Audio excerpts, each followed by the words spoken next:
నగరాలైన దర్భల్ని పరిచి లోకాన్ని సస్య శ్యామలం చేసేలా యజ్ఞయాగాది క్రతువుల్ని నిర్వహించి లోకానికి మార్గదర్శనం చేసిన మహనీయుడు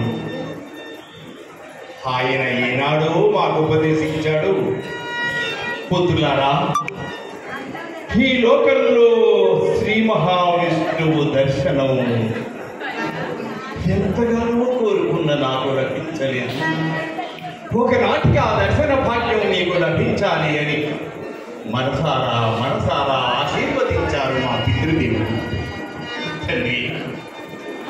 తండ్రి పరంధామ కేశవ, ఈ దర్శన భాగ్యం మాకు లభించింది. కోరికలు కోరుకోమంటున్నావా పరంధామ? ఈ దర్శన భాగ్యంతోనే సమస్తమైన కోరికలు తీరిపోతాయి. తండ్రి, ఏ కోరికలు కోరుకునేది ఈ తపస్సుకు సిద్ధమై వస్తున్నప్పుడు సరోవరంలో కనిపించిన ఒక దివ్య పురుషుడు మాకు ఒక అద్భుతమైన యోగోపదేశాన్ని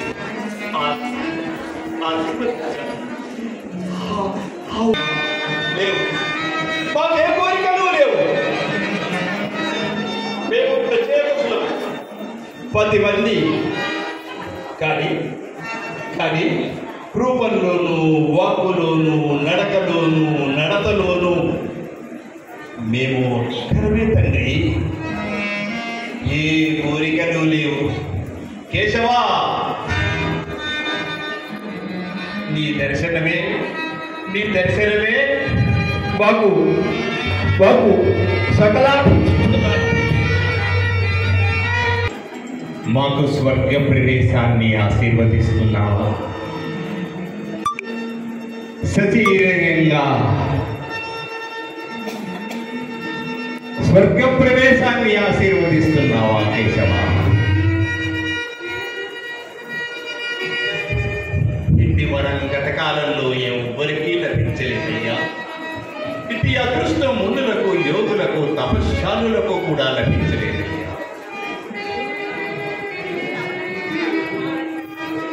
స్వర్గ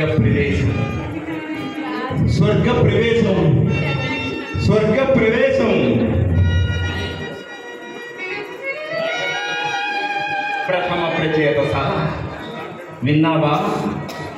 స్వర్గ ప్రవేశం ద్వితీయ ప్రచేతస విన్నావా? స్వర్గ ప్రవేశం తృతీయ ప్రచేతస విన్నావా? స్వర్గ ప్రవేశం చతుర్థ పంచమ ప్రవేశం విన్నారా మీరు? స్వర్గ ప్రవేశం మధ్యమ ప్రదేశం నాకు తెలిసింది. స్వర్గ ప్రవేశం సప్తమ ప్రచేతస విన్నావా? స్వర్గ ప్రవేశం అష్టమ ప్రచేతస విన్నావా? స్వర్గ ప్రవేశం నవమ ప్రచేతస విన్నావా? స్వర్గ ప్రవేశం